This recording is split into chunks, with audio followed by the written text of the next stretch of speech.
And we are live. Hello, hello. Good morning. Hello. Welcome to another episode of Menopause Enough Already. That's right. That's right. I am Courtney. And I'm Heather. We're the Mac Sisters, and we are, as always, super excited to be here. I thought about that this morning. I was like, how excited is it going to be today? So Right. I think our brains are, as always, running crazy because there's so much we always want to talk about. And there's so much that we're like, oh, our listeners need to know this. Our listeners need to know this. And these are our conversations a lot, a lot, a whole lot. and we forget stuff a lot of the times because, while we're talking about things and we get sidetracked and, we have to refocus, but there is so much information. And so, again, if you have anything that you want us to cover in topics, please email us at Meno, MENO, enough already at gmail.com. You can also post comments on Spotify, Apple Podcast, and YouTube right under the episode that you have listened to. Yeah. And we will get those comments, and then this just gives us great feedback and information as far as what the listeners want to hear. What you guys want the topics for us to discuss, because we want to make sure that the information we're relaying is helpful, is not just helpful, but gives you some direction, gives you some information of things that you can do and remedies, places to go, all kinds of things. Yes. But before we get started, I want to give us our shout out to our studio. So we are at Varsity Park at Varsity Park Studios, and Roanoke's newest innovative storage and business center, that is Roanoke, Virginia. You can check them out on Facebook or at varsityparkfranklin.com. Thank you to them for allowing us to be in their space. We love it. And so we're just grateful to them. Always want to give a little shout out to them. Yes, we thank them very much. So, Heather, what is on your mind today? What are you thinking about? What are the topics you want to talk about today? Well, what keeps coming back to mind for me and comments just that people have given, and when I'm talking to people, when I'm out and about at the gym, pretty much that's the only place I go. Right, the gym or my home office. Guess the grocery store.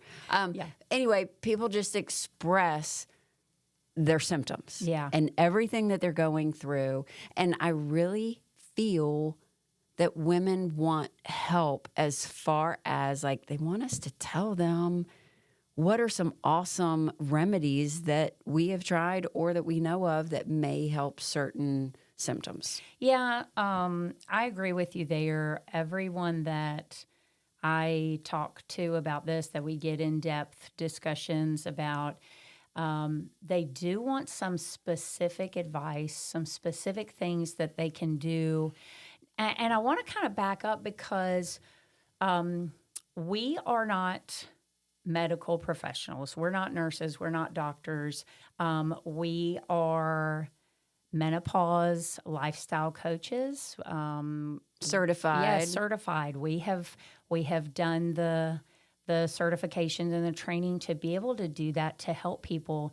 But we say this all the time. You have to be your own Sherlock Holmes. You have to be your own detective and do that body awareness, trigger awareness, situational awareness, stress awareness. Communicate. Yes. Yeah. All of the things that you are experiencing. Okay, when I do this, this happens. When I do this, this happens.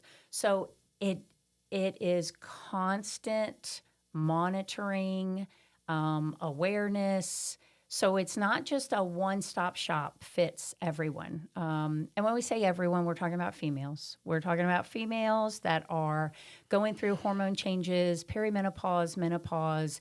And ladies, this is forever, okay? So some people go, oh, I'm done with menopause, hallelujah. you're in menopause forever. So what we want you guys to understand and learn is that the effects of not having your estrogen and testosterone and progesterone, those are your sex hormones as a female.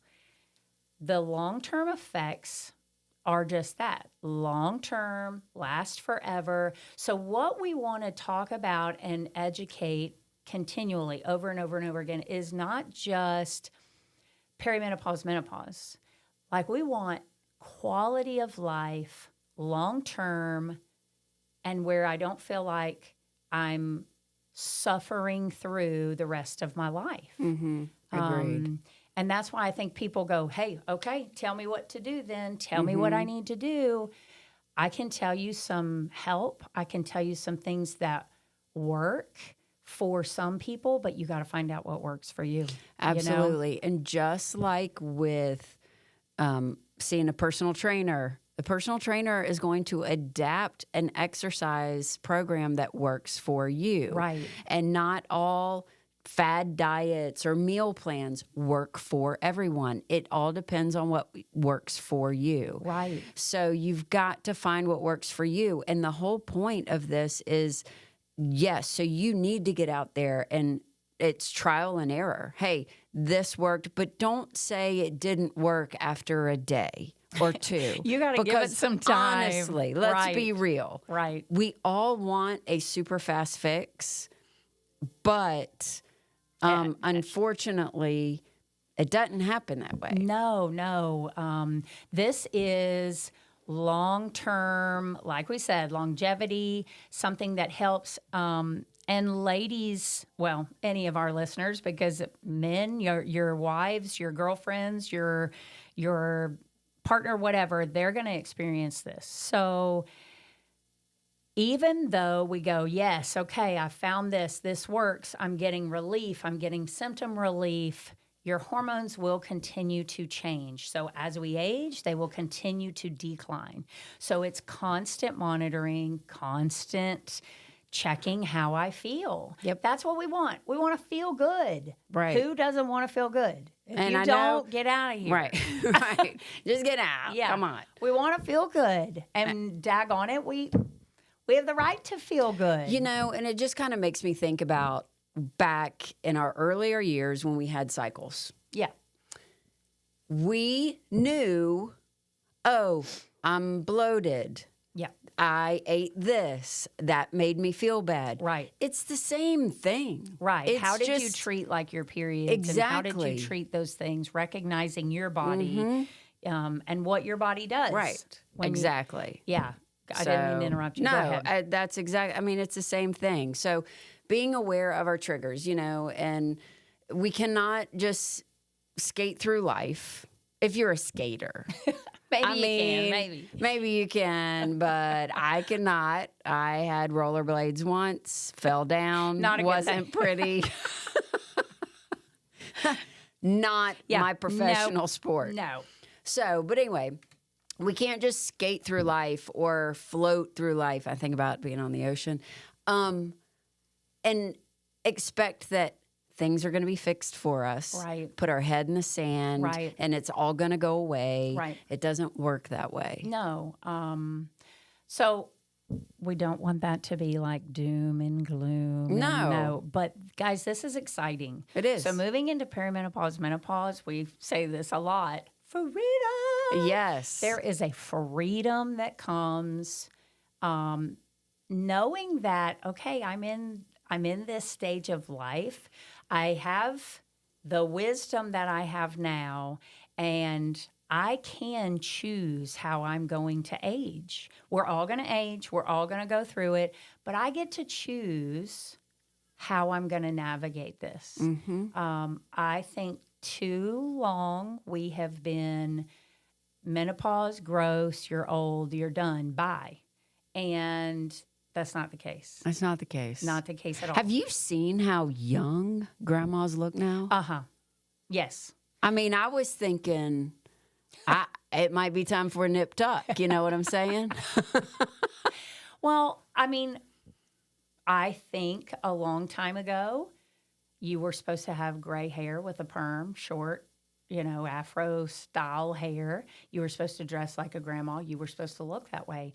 I think we are changing that conversation, changing the aging process where age is just a number and I can do whatever the hell I want to. I can look any way that I want to. If I want to look hot and sexy, then that's what I should have the right to look hot and sexy. Stop telling us that when we get old, we're supposed to look like crap. Well, No. and I think too, a part of it was they probably felt so bad. Yeah, I agree with you. There wasn't as much hair coloring, back in the day. Right. So, but I don't think, they felt as good. So, maybe that house coat was comfortable all the time. Right. So, or the little terry cloth jumpers, whatever you wore. The little bedroom slippers that were like click, click, click, click, click. Oh, yeah. Our grandmother had those. That was awesome. So, all of that to say, we want to help. Yes. We want to change the conversations.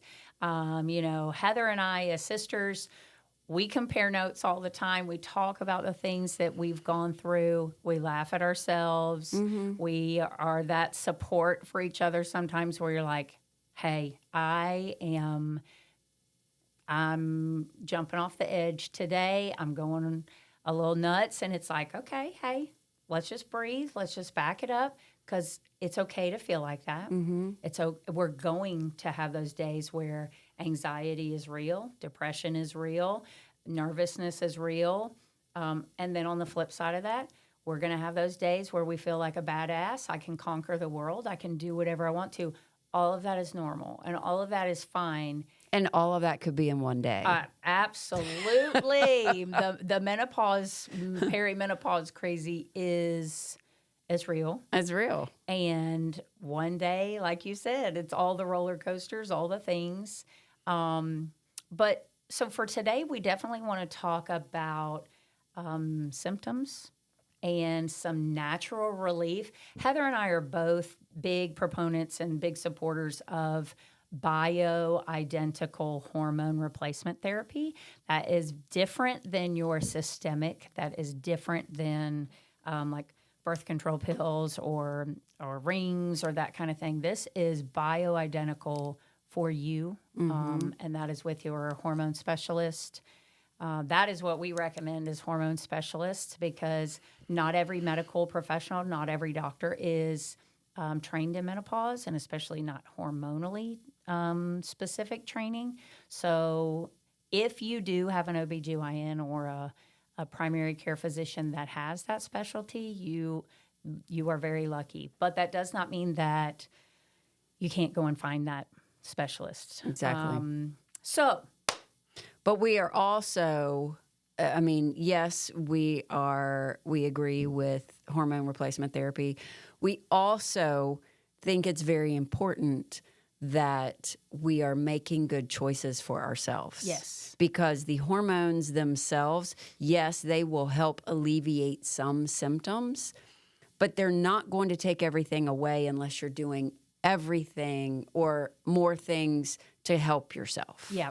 So we always kind of say when you are starting this journey, when you're starting this, okay, I'm aware that I'm not feeling right, something's off, I'm feeling like my hormones aren't right. There are some pillars that you need to look at that if you join our podcasts and listen to us regularly, there are some pillars.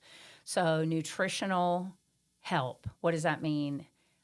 What we're eating, the foods we're eating. We've talked about menopause superfoods, things that we can eat to help balance, ease symptoms, all of that kind of stuff.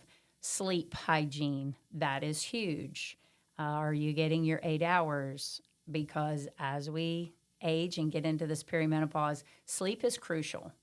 That's when your body heals. Yeah. That's when you repair. Yeah. That is when you're clearing the brain cloud. Yeah. That is when your body does all of its healing. And if you're not getting your sleep, your body can't heal. Yeah, can't finish the process. No, it'll start and it's like, hey, and then you wake up and you're like, oh, I'm groggy. And well, that's why. Right. Think about like your dishwasher, okay? It has a certain number of hours or time that it's going to run through that whole dishwashing cycle.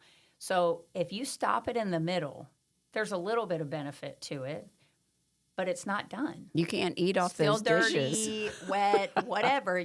It's not done. So think about sleep as that. That is like your rejuvenation, your turnover, your cell turnover. All of those things happen while we're sleeping. So if we're cutting it short, we're missing. And sleep deprivation is a real thing, and it affects everything. But the biggest thing is it affects your stress levels as well.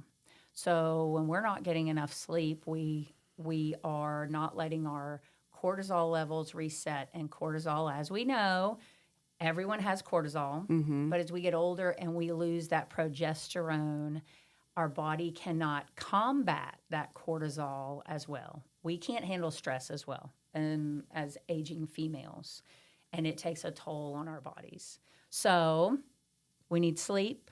We need nutrition. What else? What are some of our some pillars? exercise. We need movement, exercise. Tell me about that. What should we be doing? We should be doing some strength training, really strengthen our bones to prevent osteoporosis. Yep. We should be doing walking, moving. Walking is the most underrated exercise. Yes. And I'm not talking the crazy mall walkers, No. seeing fly past you at 100 miles an hour. Movement. Moving your body. And it is a natural decreaser of cortisol. Did you know that? As we're walking, as we're moving, our cortisol levels will decrease. It's a natural stress reduction, especially if you're outside. Treadmill walks are great. It's still movement. Your body will benefit. But outside, there are natural processes that happen with the sun, just the air, the eyes, looking at the beauty. Right. Yeah, don't scroll your phone. Don't. We're talking phones away, reset, breathing, movement. So there are lots of things that we can control in our lives that can combat some of these symptoms that we're experiencing in perimenopause, menopause. Absolutely. So when we're talking about symptoms, y'all know, okay, let me go here. I'm going to see if I can find my symptom. You know that there's like so many freaking symptoms. Oh, it's they crazy. have over 100 symptoms. Yes. Yeah. So many symptoms. But of course, the number one thing that everybody talks about is hot flashes. Yep. And I think because that affects the majority of the perimenopause women. And I think the statistics are it hits about 75% of the women, they will experience hot flashes. Now, whether they're bad, whether they're, they could be big, they could be small, they could be frequent, they could be just rare occurrence. Right. But 75% of the women will experience hot flashes.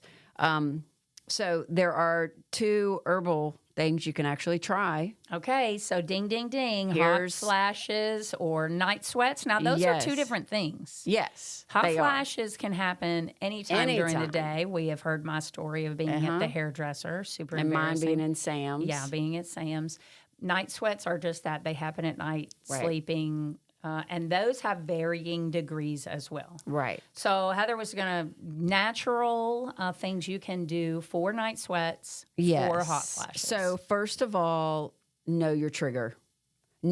Start to recognize, hey, what is happening? What am I doing right before I get a hot flash? And it doesn't necessarily mean that you have a trigger. Right. It just means recognize what's going on. Right.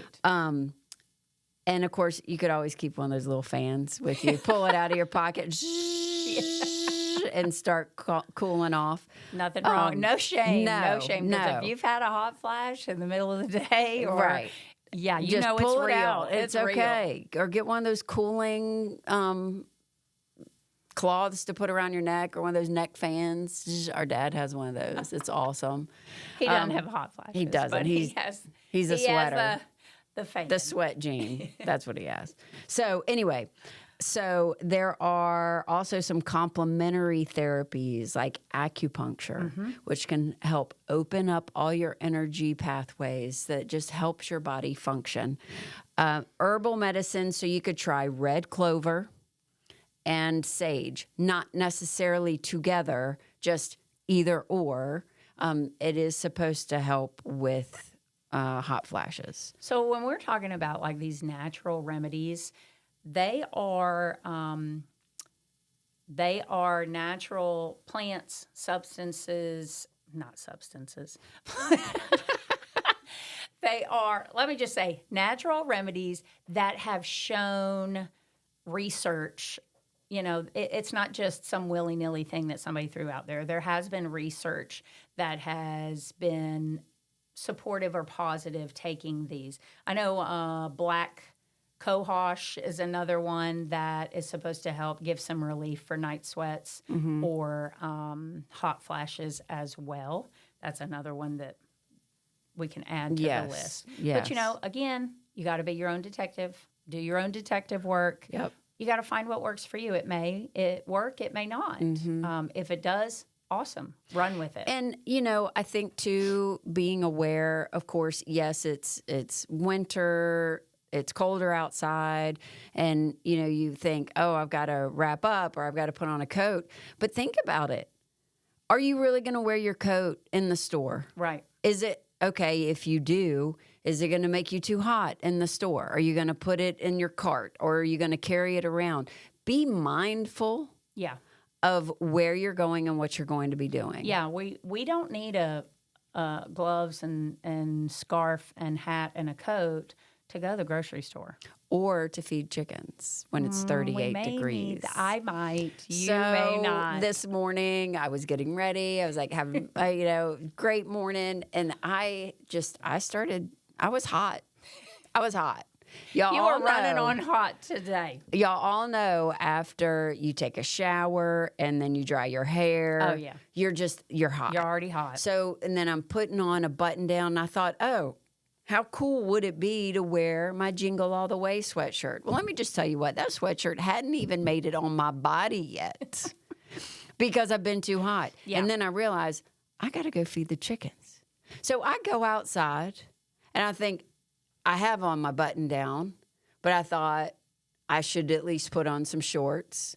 But I had on shorts. So wait a minute. Yes. You said you had on a button down.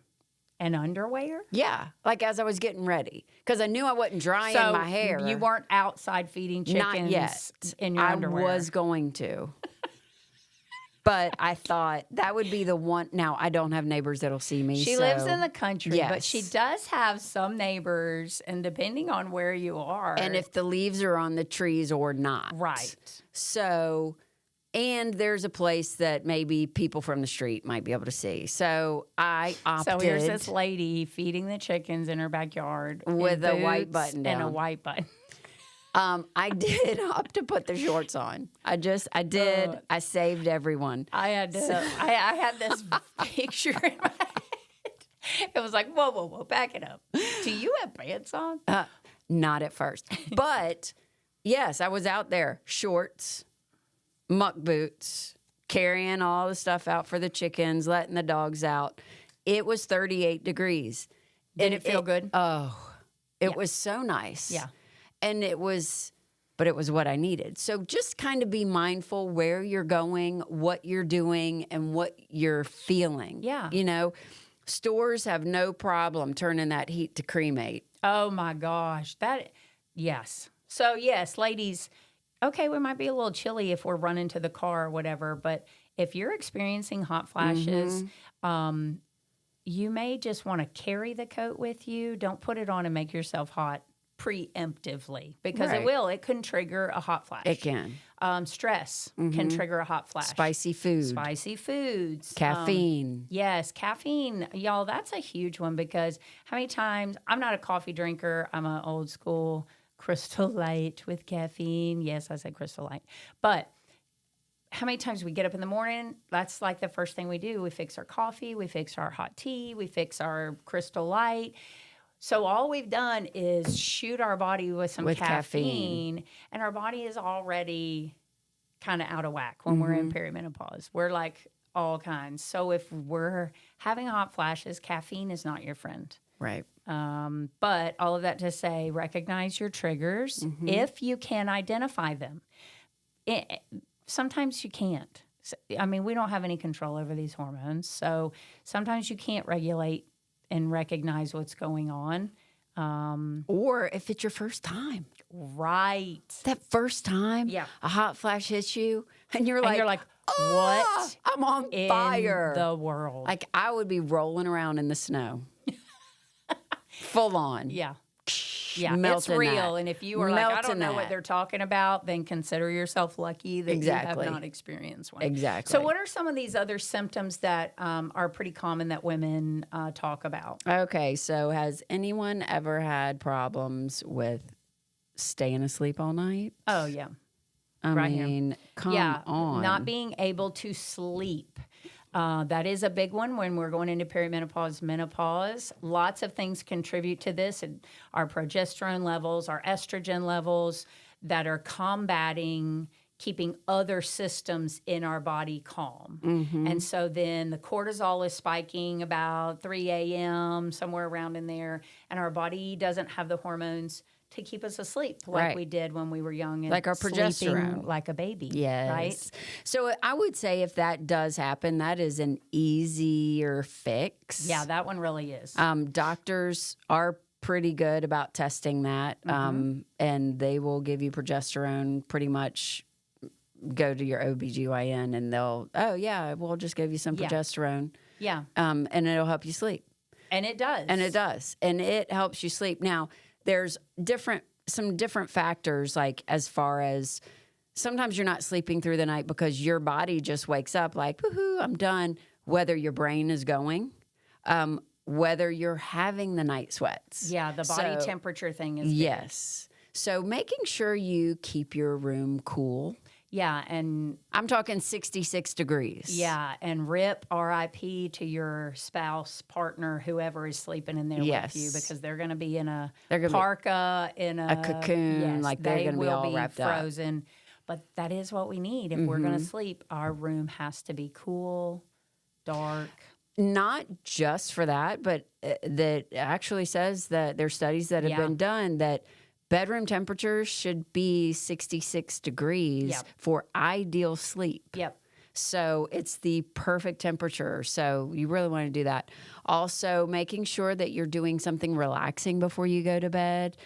You know, whether it's reading a book, even listening to some soothing music. You just don't want to be watching TV. Yeah, you know, we've all heard like all the blue screen things. Yeah, no screens. Don't just kind of calm the mind. Yeah. Because I don't know about you, but I have woken up in the middle of the night and I have realized all the things that really didn't matter in life mattered right then. Really? I mean, just everything. I drove too fast down that street one day, and I could have. I'm serious. You're solving all of the world's problems and having all the regrets of your entire life, and in that moment. Yes. Yeah. Crazy. No. So what else do we have? Well, I was going to say there are a couple herbs that you can try for this: valerian and passion flower. Okay. Now, I would say most of these you're going to need to get like at your natural, what's the chain I'm thinking of? Like the health, what was that health food store? I can't remember. Blank. Yeah. Pause. Total emptiness. Like nothing is there. I can see the store. I can see the shelves. Nothing. Moving on. No, you can, or thank goodness for the internet. Oh my goodness. Find these, make sure they are a natural supplement. You know, too many times they're mixed with something else. Make sure they're a natural herb supplement standalone from a reputable company. Yes, and I would also say do not jump in and start taking all these different herbs at one time. Number one, you're not going to know what's working. Yeah, not try going to know. Thing. Number two, you don't know how they are going to do in your body mixed. Yeah. So that's something else you need to watch out for. But anytime you can get a massage, just relax. Yeah. Take a bath. Yeah. A little do Epsom those things. salt. I mean, ladies, we're used to, I think I say this every freaking episode, but we're used to kind of putting ourselves last and putting ourselves on the back burner.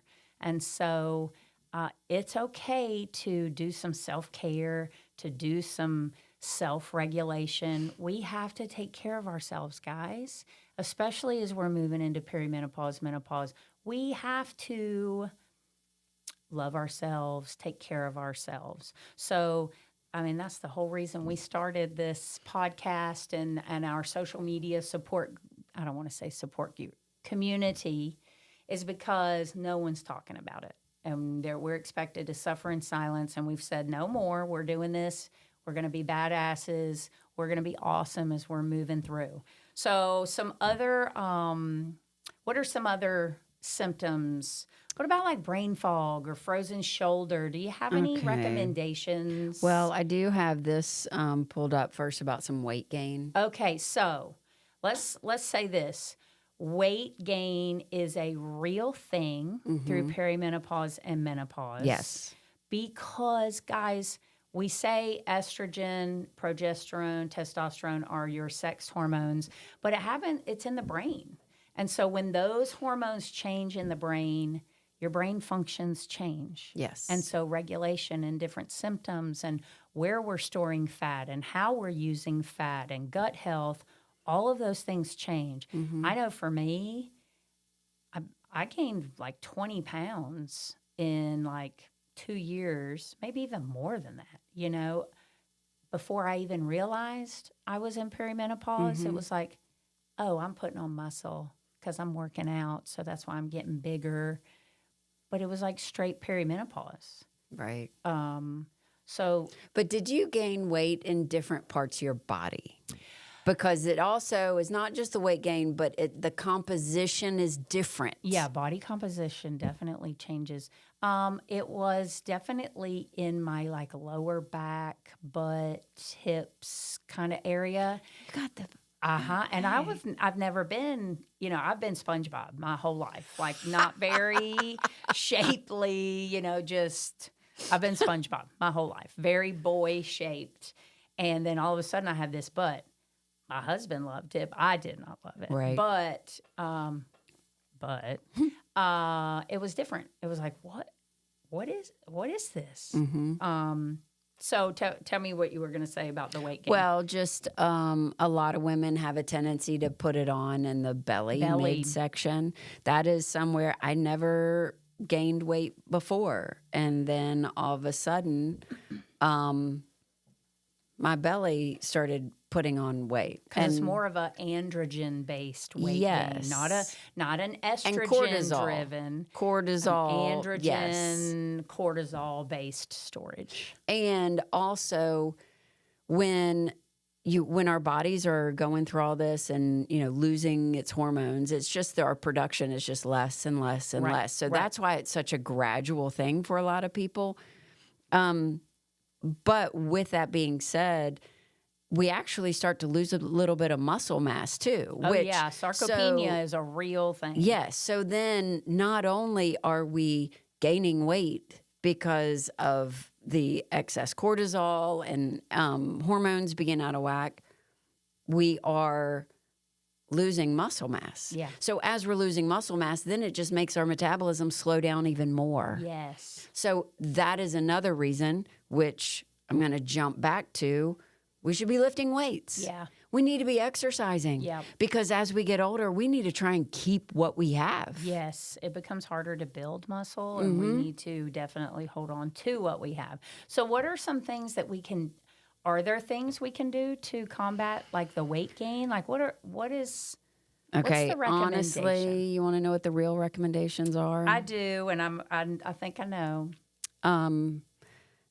It really says to eat a Mediterranean type meal plan. So, for listeners that don't know what that is, what is a Mediterranean type meal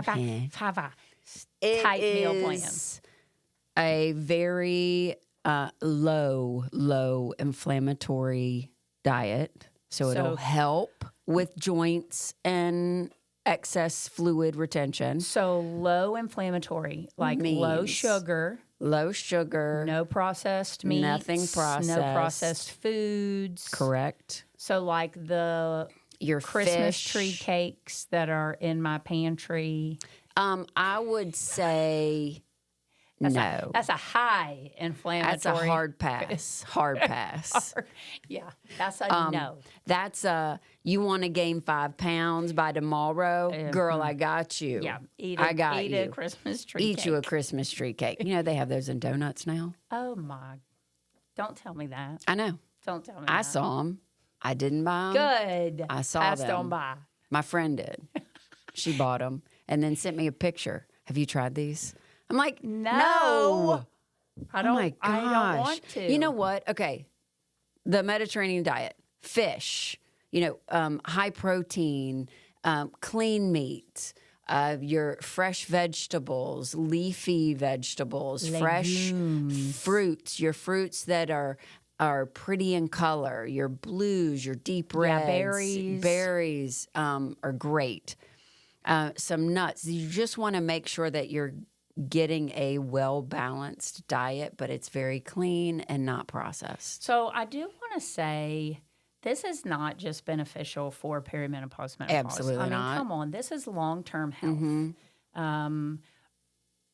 We don't want plaque in our arteries and cardiovascular disease, which is the number one killer in females. And, yes. And that is actually even compared to cancers.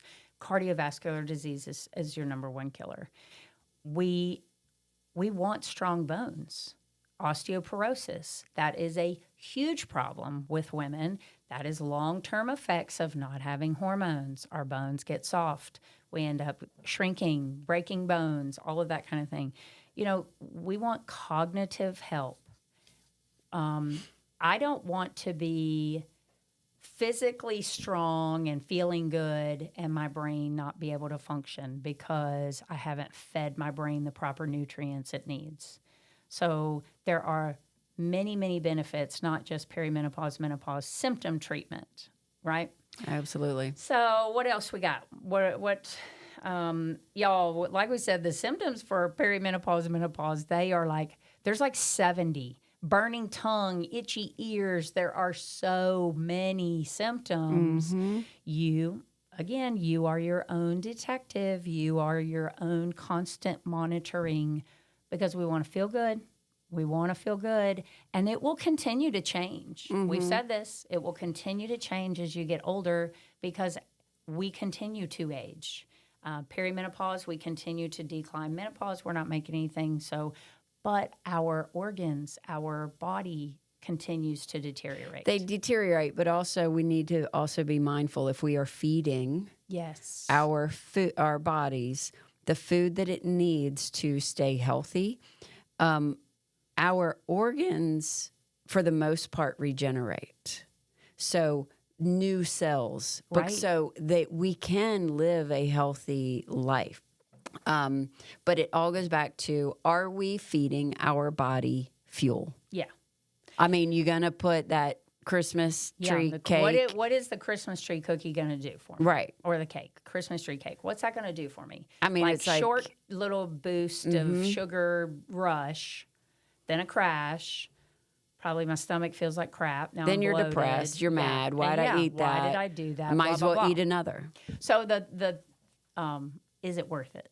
That's kind of the question you have to ask for yourself. And I think that can be a broad spectrum and apply to many different things. Is it worth it? Oh, I don't feel like moving and walking. I'm going to sit here and scroll my phone. Is it going to help me? Well, then your brain's like, what'd I do? It even can cause some brain fog. So you mentioned brain fog earlier. Brain fog is real. So tell me, when we say brain fog, talking about like perimenopause, menopause, what's going on? Like, why are we dealing with that? Why is that a real thing? Okay, so let's go back to our estrogens and our hormones, which you just mentioned before. Yeah. Our hormones feed our brain. Yes. And our brain is then telling our body what to do. Every single thing. And so then when it gets stopped up, even from eating your Christmas tree cake, right. You go in one room. And I know we've all been there. We go in a room. I did that this morning. What was I doing? And I went, oh, what am I doing here? And I had to go back to where I was. Yeah. And then come back in. And I was like, oh, okay, I remember. Now I remember. And it's like you have to clear the pathway. Have you heard repetition makes things easier? Yeah, that's why you have to do that. You're repeating. So with that being said, do you know what you have to do to help combat brain fog and brain fatigue as we get older? What?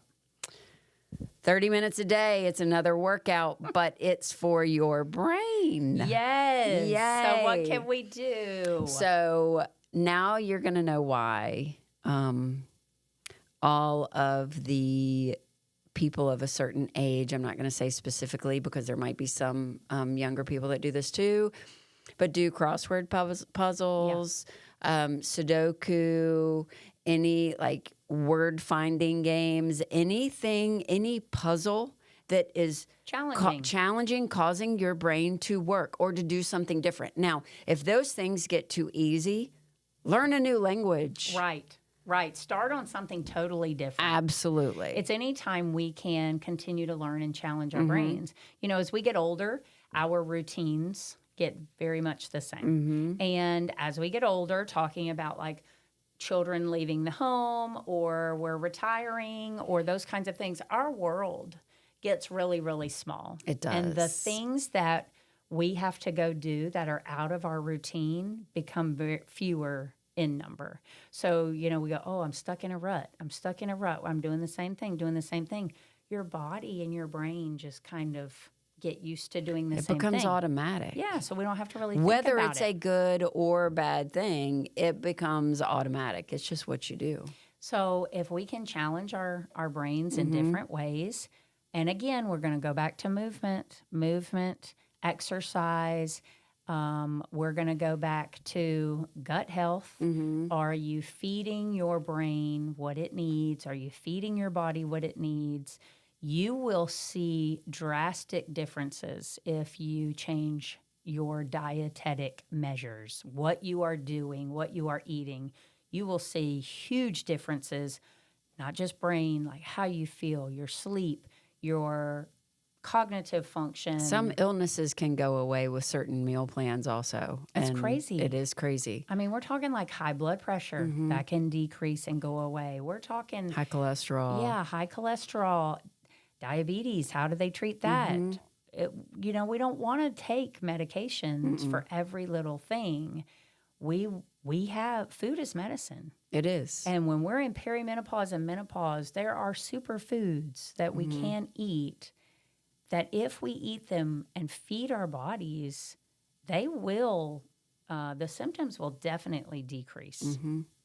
But also with everything that we've mentioned, all right, we need to also know what our triggers are, because there are some foods and some chemicals that I have physically felt like the brain fog come on.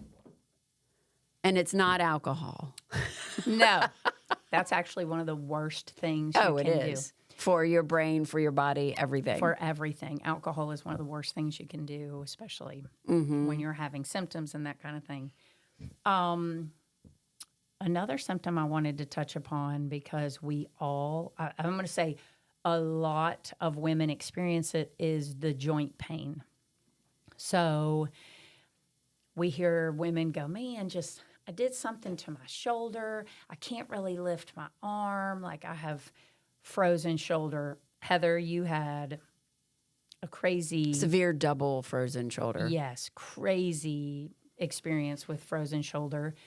But if you are not like thinking about it and not thinking that that's what's going on, like Heather, you can end up in ortho getting ready to have surgery because they and really a sling. And they really don't know what's going on. No.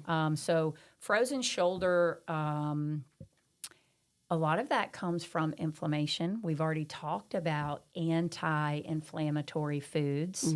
Guys, one of the biggest things you can do is cut out processed foods. Everything we eat is freaking processed. Yes. I mean, that includes deli meat, like lunch meats. Yeah. A lot of people don't even realize that that's a processed food. They think, oh, I'm eating a protein. Yeah, it's a eating meat. Turkey. Well, it was processed. It's processed turkey. So processed foods, processed sugars. when we say sugars, I'm not talking about the sugars naturally occurring in fruits and things like that. We're talking about ice cream, donuts, pastries, Pop-Tarts, all the things that we eat on a regular basis. Cereal. Yes. Like cereal, all of those bread, things, all those. they're highly inflammatory. And so as you, perimenopause, menopause, brain function, going different, going haywire, gut health changing, those inflammatory foods will show in different areas. Joint pain. Oh my gosh, my joints. It's inflammation. Inflammation, and not only that, the lack of estrogen. Estrogen is a lubricant in the joints. Yeah. So it keeps the joints moving and feeling good. And as that starts to go away, like we become like the Tin Man. It's like, And not only that, okay, so you just said estrogen keeps things lubricated, keeps things moving. I mean, that's where we're talking about vaginal dryness, you know, the vaginal atrophy. I mean, how many of y'all have started a fire? Oh, goodness. Muscle stiffness. Our muscles get stiff. Our skin gets dry. Yes. We talked about this, just being dry and feeling like, I mean, this morning I was lathering on the lotion, but I mean, it is cold outside and I was outside. Naked. Yes. Practically. If the sun was out, that would have been better. I would have laid out. But right. But yeah, it's just the dryness, and then our mucous membranes dry up, and that's what causes the dryness in our sinuses. It's what causes frequent UTIs. It's what causes any of the other down there dryness. Where, and then, you know, intercourse with your spouse can get uncomfortable. Yeah, very much so. So, are there some things that we can do naturally? I mean, we know hormone replacement therapy is always an option, and we love, like I said, the bioidentical hormone replacement therapy, but we're talking more natural options. What are some of our natural things that we can do? Okay, so obviously you can put on lotion. That's for dry skin. Yes, That's, so dry skin. Not for your joints. So, all right. So making sure that you are drinking water, and not just water with electrolytes. You know, and that is adding a good electrolyte to your water, because a lot of times we drink a lot of water, but then if you're going to the bathroom all the time, your cells are not able to absorb the water. So then the water is actually pulling minerals out of your body. Right. So you need to give it a transport so that the hydration can get into the cell. Right. And then that's how everything gets hydrated. So Celtic salt is a good one. That's a great one. It's amazing. Where do I get that from? If I don't know where to go. I got mine from Amazon. Okay. All right. I just went to Amazon, put in Celtic salt. You're going to see a bunch of different kinds. Maybe we can link it at the bottom of the podcast. Okay. With the type of that I have. Right. I use it's a French Celtic salt. Now, just to give you a little information too, I've got the ground Celtic salt, which is damp. So it's not your typical dry salt like table salt. It reminds me of like those hand scrubs, like that have like the oil kind of stuff. But without in it. the oil. Yes, but it is. Well, it kind of. Now that one is your coarse. So I have that one too, where it's like you can pick out a few rocks out of the bag. I put them under my tongue. Yeah. And I drink my water with them under my tongue until they dissolve. But the actual ground Celtic salt, it's like fine Celtic salt. And so you can sprinkle it on your food when you're cooking, that kind of stuff. But that one, it's a damp salt. So it reminds me of like damp sand at the beach. Yeah. But finer. Yeah. It's good. Anyway, making sure that you add something like that to your water, or you're eating it on a regular basis so that you can get your electrolytes. Now, if you substitute that and take away your table salt, Table salt has iodine in it, so you want to make sure we need iodine for thyroid function, so you want to make sure that you're taking iodine. So if you're not using regular table salt and you switch over to Celtic, you want to make sure you take an iodine still supplement. Got to have the iodine. So also, all right, using creams for all your skin, for vaginal dryness. There's all kinds of stuff that you can use, lubricants that'll make everything better. And as far as joints, making sure that you're hydrated and going back to anti-inflammatory foods. Yep. I mean, that is going to be, you're going to get the most bang for your buck is eating a clean diet. Now, that doesn't mean you can't indulge every once in a while. Right. Because you want to, live a healthy lifestyle. But also, if you do it and it makes you feel bad, you might not want to continue doing it. Yeah, agreed. I just want to reiterate, it seems like as we're talking about different symptoms, we continue to go back to those pillars that are going to help us long term. Absolutely. So the number one treatment of symptoms, this is for anyone listening, when you go, tell me what I can do for this, tell me what I can do for this. We get questions like that a lot. What are you eating? How are you eating? Now, we can say eating clean, but it's bigger than that. It's I like to call them one-ingredient foods. So when I go to eat something, how many ingredients are listed under what's in that food that I'm eating? So, well, for example, like my breakfast, I had eggs. And so what was the ingredient in eggs? Eggs and then chicken. Right. Those are one-ingredient foods. Single-ingredient foods. That does not mean you can't take lettuce, tomato, cucumber, blah, blah, blah, and put it in a salad. They're still all single-ingredient foods. I did have that question from a lady. So what? You can't eat foods at the same time? What? Read your labels. Yeah. Read your labels. That was labels. So dressing. I'm not putting that dressing. What am I putting? Well, smash up some avocado or sweet potato or salt and use pepper. Dressing a whole lot. A little lemon juice, salt and pepper. Right. I love the flavor of foods. Now, I don't want any of you listeners to think that, oh my gosh, Heather and Courtney never eat. They're crazy. They're crazy, whatever. No, I am a food addict. I am a recovering food addict, but once an addict, always an addict. Sure. Because I know my triggers. Comes back to triggers. Yep. I know my limitations. So I know if I opened a Christmas tree cake, I would eat that cake. I would see how many come in the box.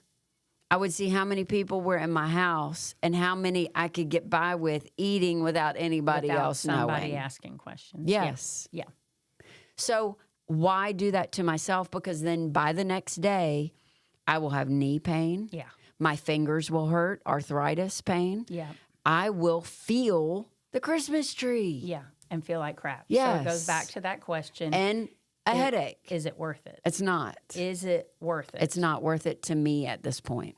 So I do have a list of anti-inflammatory foods, some specific ones that will help naturally fight inflammation in the body. Okay, go. So we talked about berries, blackberries, raspberries. Those are like your best. Blueberries, antioxidants. They're helping to clean out the body. Citrus fruits like limes, oranges, lemons. We know those are a natural. Grapefruit. Yes. Those are natural anti-inflammatory foods. Apples, pomegranates, beetroot. I'm not a big beet person, but beets are amazing for you. Green peas. Did you know that? Really? Green peas. Hold on a second. We're having a little, there we go. There we go. Okay. Green peas, green leafy vegetables, brown rice.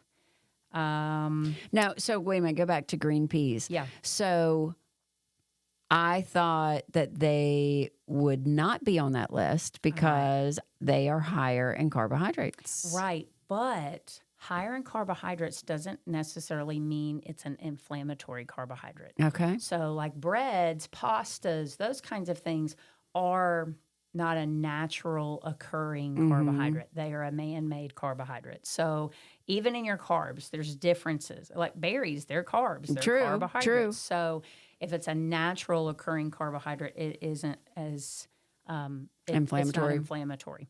Olive oil, avocado, salmon, those are like your healthy fats that are anti-inflammatory. I mean, I can keep on going, but like give a few more. Flaxseed, and I even wrote flax.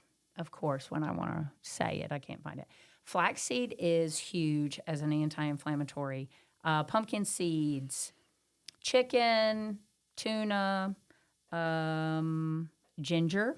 And here's another one. Dark chocolate is an anti-inflammatory.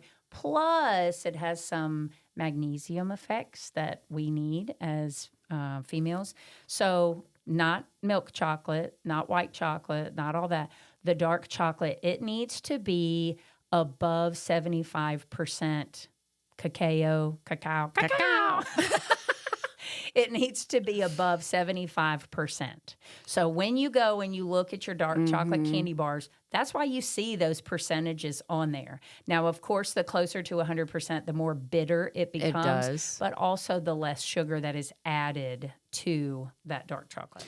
And if you're not eating sugar, then the chocolate's actually, with a higher percentage of the dark chocolate, they actually start tasting pretty good. And you can really curb cravings. Like, give yourself 1 square of dark chocolate. Right. It's an anti-inflammatory, has magnesium, good. It's going to help. And shoot some endorphins to the brain. Right. Make you feel good. So I want to touch on maybe, what time is it? Yeah, I want to touch on maybe like one more symptom that is huge. And that's like the depression and anxiety that a lot of women start to feel moving into perimenopause. Unfortunately, it's like since we've started this and we are hearing from tons of women, and the depression and the anxiety is like a very common symptom that they are feeling, but they're not recognizing it as a perimenopause symptom. Right. Usually, guys, like you can start symptoms as early as 35. I mean, that's not really too young to start symptoms, hormone changes. And so, unfortunately, the story we're hearing is I'm feeling anxious, I'm feeling a little sad, I'm not feeling like myself. And so they go to their doctor, and their doctor says, well, you know, you've got a lot on your plate.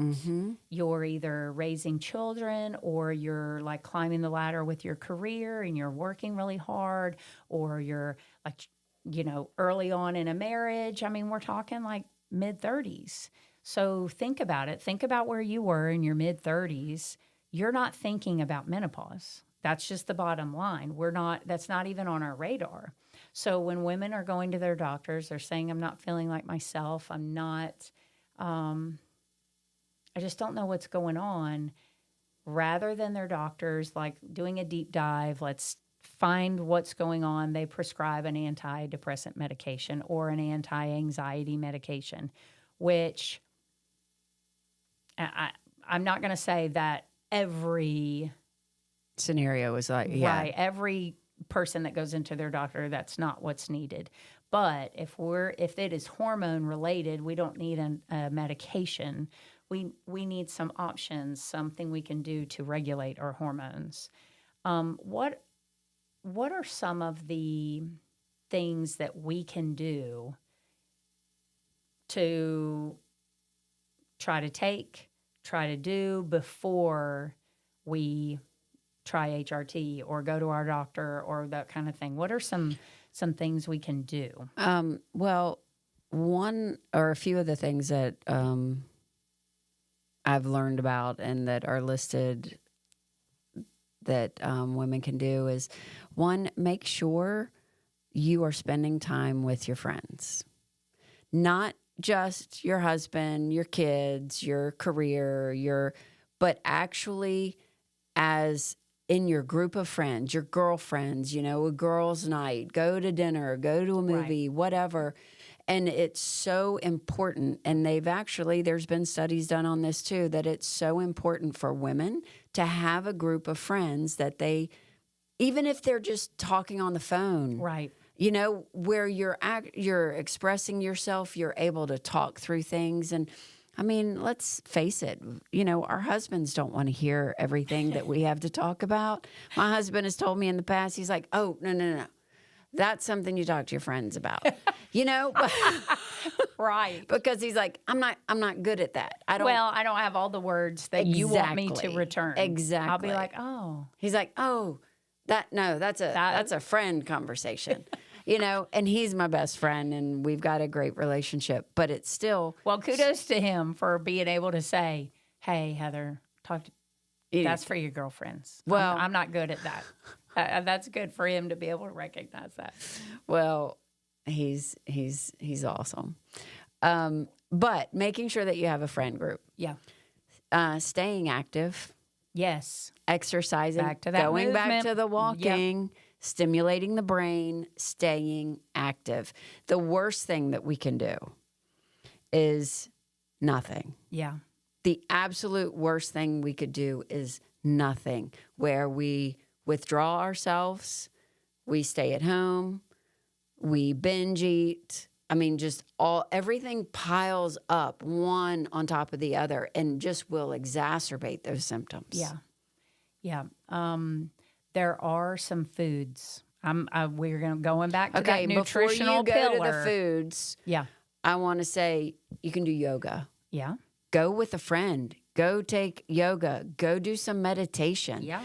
Daily meditation, even if it's 5 minutes, has proven to create happier, more joyful lives. Yes. 5 minutes. Yep. In the morning. And it's not, for all those people who have not done meditation, it is not trying to clear your mind of nothing. Mm-mm. Or of, just think. Right. Because we can't think about nothing. Right. I mean, that's a lot of training. That's like, yes. That's full. Training that's with past monks me. for weeks. That's past me. Right. But just the meditation, and maybe you just focus on one thing during the 5 minutes. Close your eyes. You can sit. You can lay down. You can whatever's comfortable, and just focus on one thing. Whether it's one sense, like what do you smell? Yep. What do you hear? Or how does my body feel? And just go through your body. Yeah. And just focus on one thing for 5 minutes, and it's just like a clearing because it's keeping you in the present. Yeah. No, I agree. And I also think part of that meditation is acknowledging what we're feeling. Absolutely. We, in our culture, in our society, we are taught to hide your crazy, shove your emotions down, keep your crap together. Well, we do want some people to do that. Well, absolutely. But for the most part, if I'm feeling sad, acknowledge it. Exactly. Yeah, I'm feeling a little sad today. Now let me reflect on why. What's contributing to that? Mm-hmm. What's making me feel that way? But we have to acknowledge what we're feeling so we can kind of move through it. Because if we shove it down, just like with everything else, you shove down too many emotions, too many feelings, you're going to explode. Yep. And you don't even know when. Yeah. So take that time and acknowledge it. Mm-hmm. This is what I'm feeling. It's okay to not be okay. It's okay to say, man, I just need some help today. Like, I just need to get with my friends. Who can I call and see if they can go to lunch? Right. Like, I just need to be around some people. It's okay. Acknowledge those feelings. That is very common in perimenopause and menopause. Those emotional changes come from hormonal changes. We're doing it. we're going through it. It's normal. It's fine. There's options. Don't think that you're crazy, that you're broken, that you're alone. You're not. And if you need to cry it out. Cry it out. The best thing you can do is cry. Let it Get go. It out. Let it go. So we continue to talk about our pillars: nutrition, exercise, sleep. So I am going to talk about a few foods that we have. Foods that aid in serotonin. Anyone know what serotonin is? Oh, yeah. It's like a calming hormone released in our body, and it changes because of estrogen levels changing and progesterone changing. Leafy greens, they help with serotonin. Avocado, pineapple, salmon. Those are specific foods that help with serotonin levels. Now, you probably don't even realize this, but what you eat affects your mood. Okay? We know we've heard that, like sugar making kids crazy and now they're running all around. Foods do the same thing for us as adults. Right. What we eat affects our gut health, affects our cognitive function. So we've already talked about the dark chocolate. Dark chocolate is really good for gut health in moderation. Right. Don't eat the whole bar. Give yourself one little square. Right. We don't need the whole bar. Save it. We've talked about flaxseed. Flaxseed is awesome for gut health. Passion fruit, and we got peas again. Peas, good for gut health, okay? So also, these are calming antioxidants. Antioxidants grab those free radicals running around in our body that our body really doesn't know what to do with. These are calming antioxidants. Berries. Guys, we've said berries like for almost 14 every times. single thing. Blackberries, raspberries, blueberries, berries. They are awesome. Incorporate them into your meals. Fresh. Yes. Or fresh. even frozen, Right. but not frozen in a syrup. Yes, not like canned, because then they have all Sugar. kinds of stuff put in them if they're Not canned. chocolate covered. I like chocolate covered, but maybe dark chocolate covered. Do I get a double whammy on that one? I don't know if it's over 75% though. True. Green tea, that's a calming antioxidant. Carrots and green apples. Okay. So I just gave you, I think, 12 specific foods for mood. Those will help. Not saying it's going to take everything away, but that's what we talked about, and that's what we started with today. These are just some natural remedies that will help with your symptoms because we've been like, oh, if you're feeling this symptom, it's okay. Let's try this. Let's try this. We're giving you specific things for specific symptoms. But we do want to point out, how many of those symptoms did we talk about? Nutrition, movement, and sleep, and controlling your stress. Those kind of 4 pillars, if you incorporate that, I don't care what symptom you're dealing with or going through, you're going to see some relief if you're looking at those 4 pillars. And it kind of goes across the board. And just because you say, oh, I had salmon for dinner, but then the rest of your day was junk, I don't know that that's going to make a huge difference. Right. So it's really being aware. It's really being aware of what you're eating, what your triggers are, how you're feeling. If you need to keep a journal. Right. That is a real thing. It is a real thing. Keep a journal of your symptoms, and then maybe even put on hey, this is what I felt today. What did I do different? Yeah. Or I didn't exercise. I didn't go for the walk, or I was in a place and the heat was on cremate and I was dying. It doesn't take a lot to get hot. No. Like I said, I have yet to put on my Jingle All the Way sweatshirt. Well, I wore a vest. Yeah, and that came off as soon as you walked in. Arms were cold, hot in the middle. Take that thing off. We're done with the vest. Oh, my goodness. Yes, guys, there are so many things that we can do naturally. But it starts with our nutrition, because that's going to feed our gut. It's going to feed our brain. And food is medicine. Movement is medicine. Sleep is medicine. We don't need prescriptions for everything that we do. And we have a society now that thinks that way.